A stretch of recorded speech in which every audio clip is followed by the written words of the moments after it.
Man After Man, An Anthropology of the Future. Written by Dougal Dixon, with illustrations by Philip Hood. 5 million years hence. Moving stars. Strange stars move in the frosty sparkle of the night sky. The eternal star patterns themselves have moved little in 5 million years, but now there are new stars superimposed upon them, and these stars are in gentle, continual motion.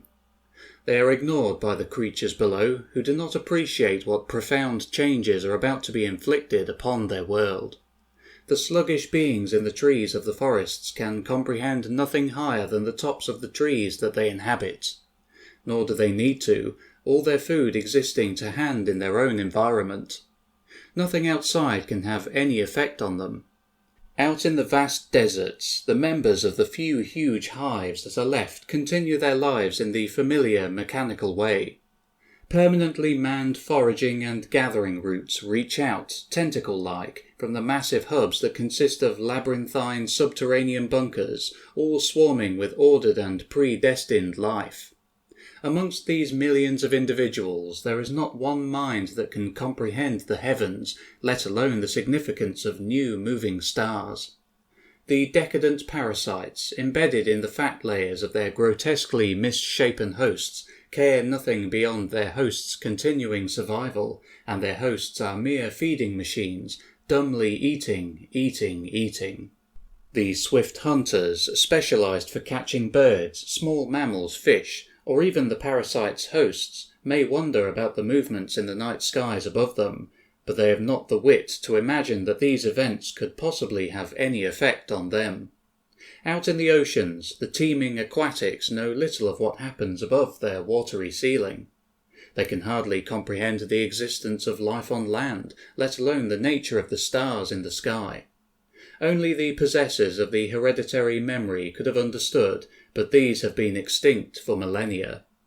Their religious refusal to use the knowledge that they all possessed meant that they could do nothing to help themselves to improve their situation. When natural conditions changed, they refused to change as well. The Earth's magnetic field reversed, continents moved, and changing sea levels cut off migration routes. Rivers changed their courses, volcanoes threw up new barriers, and climates altered from year to year. Creatures of lesser wit and no knowledge of the past survived these upheavals, which constituted disasters on a local scale, but merely inconveniences on a global one.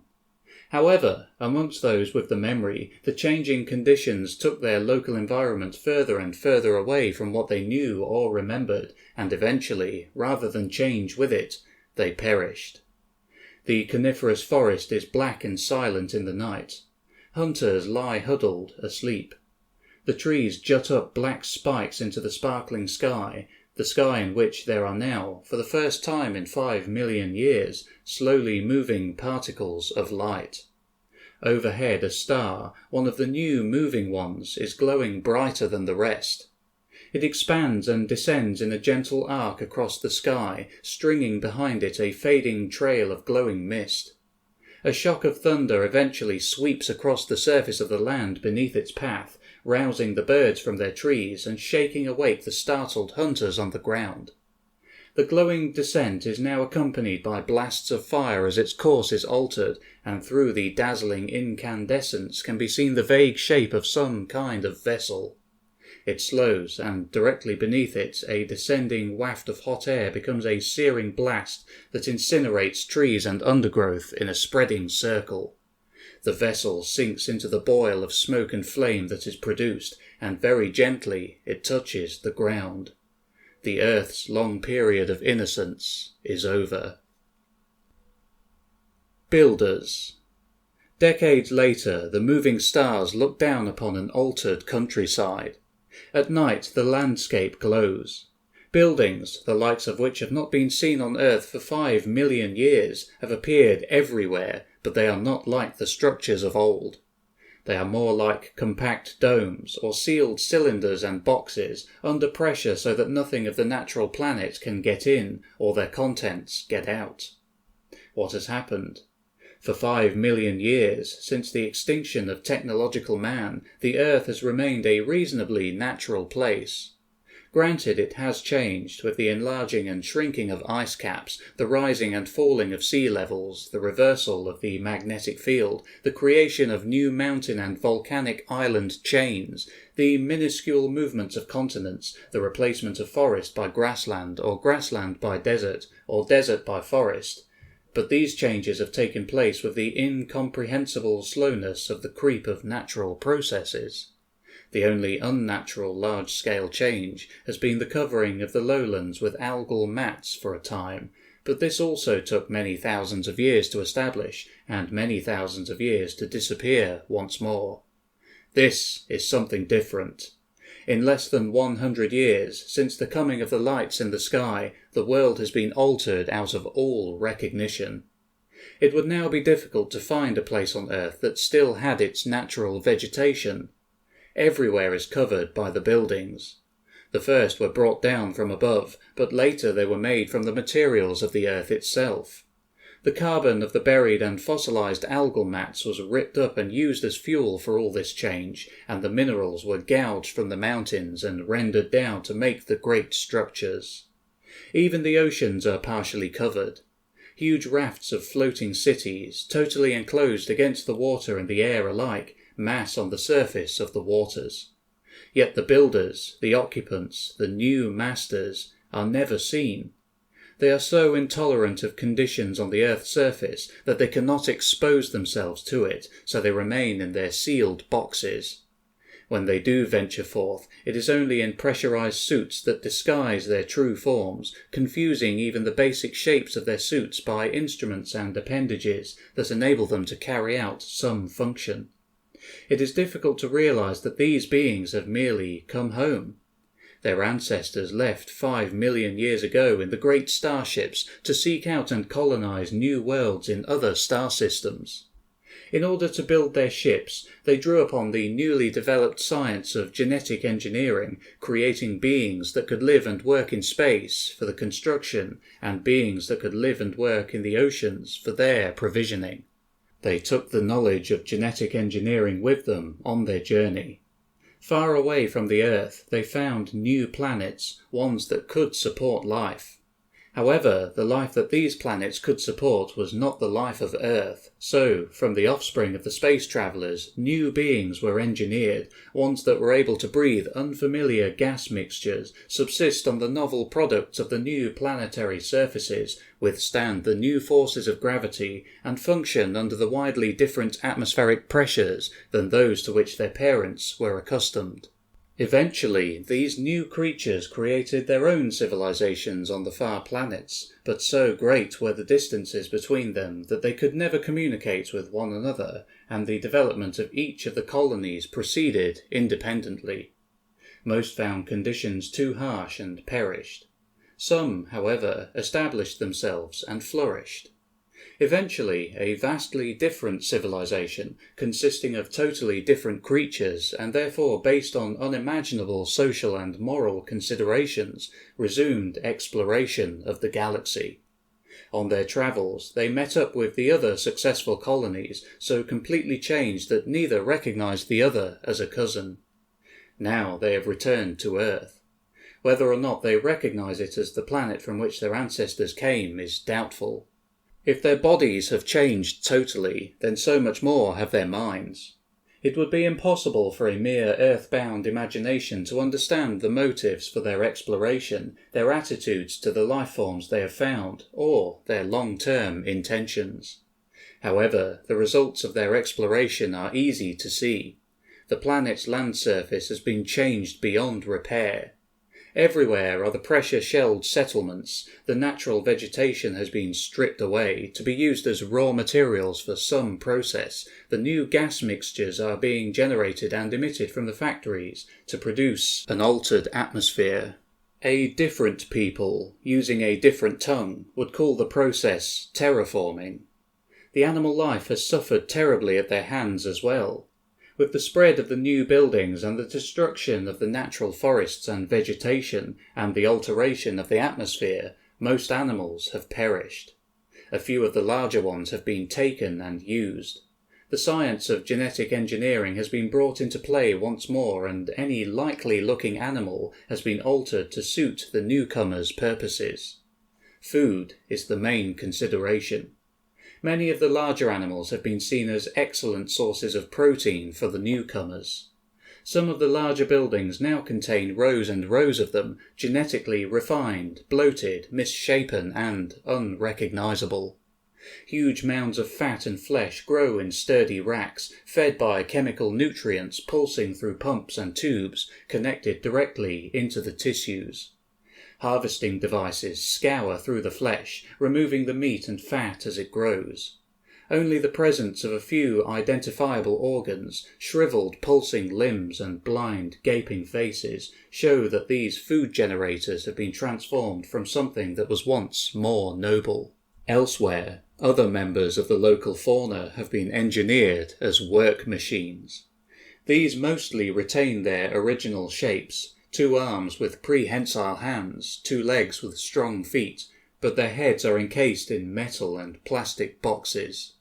Radio or telepathic receivers analyze their master's wishes and stimulate the appropriate centers of the work creatures' brains.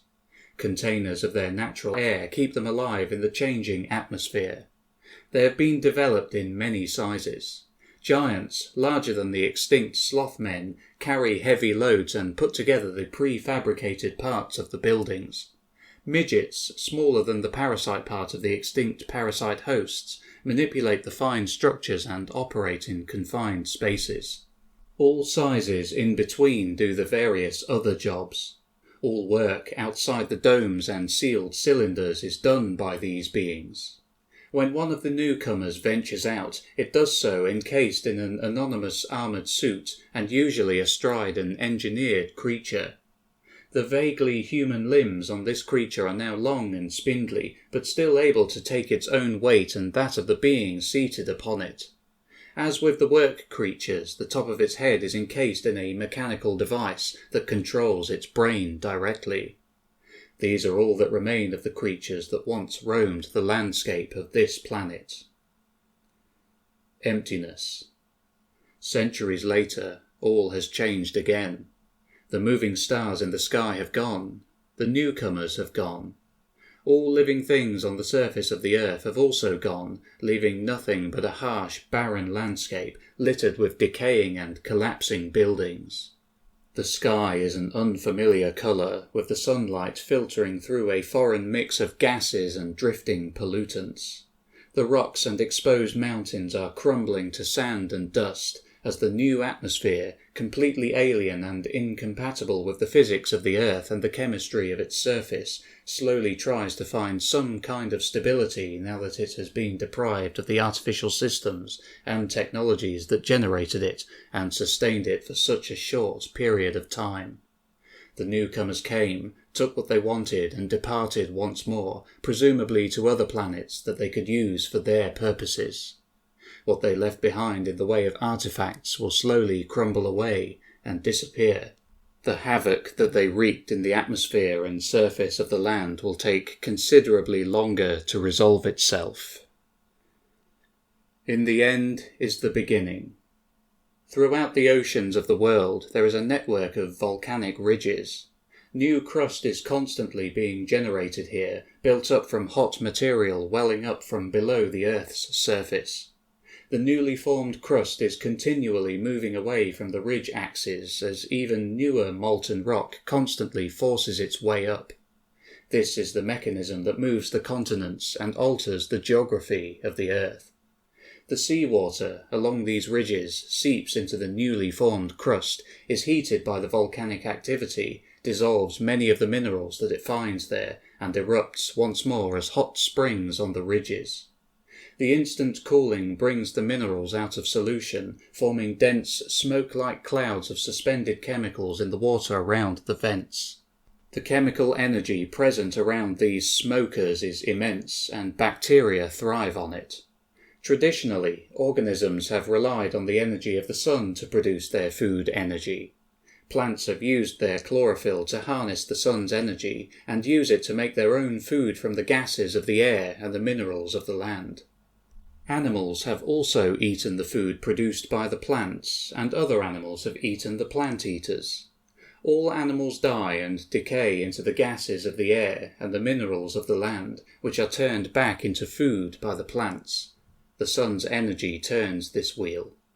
Around the smokers, well away from any light of the sun, the chemical energy is used by the bacteria to produce their own food. Simple, single-celled animals feed on the bacteria. More complex, multi-celled animals feed on these, and so on.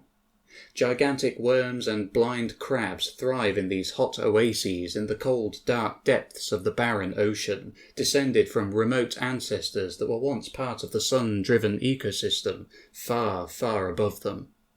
There is also another creature, only come to the smoky oases in the last few million years, and unnoticed by anything on the surface. This creature has a fish-like body that allows it to swim, and prehensile hands that help it to feel its way about and find its food. Its total blindness is no disadvantage in the solid blackness, but it has a sensitive organ on the top of the head, developed from an organ that its remote ancestors had forgotten, that is sensitive to heat and can give a temperature-based picture of the surroundings. More importantly, this creature has a brain that is complex enough to give it an intellect. This intellect tells it that something strange has taken place far above it. Maybe someday it will be possible for its descendants to travel upwards, and even possible for them to live in conditions that are totally alien to it, if they can change enough. Maybe someday.